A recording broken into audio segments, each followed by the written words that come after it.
আমার হাতে দেখতে পাচ্ছ বিশাল বড় মাছ।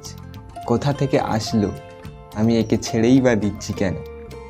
তো ভিডিওটা তোমাদেরকে শুরু থেকেই বলি।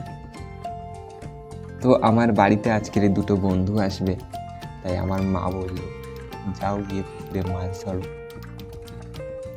তাই আমি মাছ ধরছিলাম। তার আগে আমি মাছের চারাটা তৈরি করে নিলাম, তারপর মাছ ধরতে লাগলো। 2-4 মিনিট পর একটা মাছ ধরতে পারলাম, কিন্তু মাছটা অতটা বড় না। যাই হোক, বড়শি দিয়ে মাছ ধরছি, এটাই অনেক আমার কাছে। তারপর আমি বালতি নিয়ে মাছটা রাখার জন্য বালতি নিয়ে আসলাম। ঘন্টাখানিক পরে ফাইনালি আমি 3টেই মাছ ধরতে পারলাম বড়শি দিয়ে। তো মাকে দেখানোর পর মা বলে যে এই 3টে মাছে হবে না।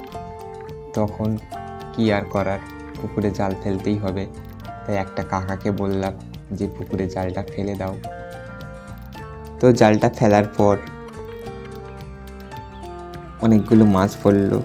তো এই মাছটা ছিল সব থেকে বড়। তো এই মাছটা আমি নিলাম না, কারণ এই আর অনেক বড় হবে। তো এই মাছটাকে আমি পুকুরে ছেড়ে দিচ্ছিলাম। তো ভিডিওটা অবশ্যই ভালো লাগলে লাইক করে দেবে, আর চ্যানেলে নতুন হলে সাবস্ক্রাইব করে দেবে। যারা ইউটিউব থেকে দেখছো চ্যানেলটাকে সাবস্ক্রাইব করে দেবে, আর যারা ফেসবুক থেকে দেখছো অবশ্যই পেজটাকে ফলো করে দেবে। চলো, বাই।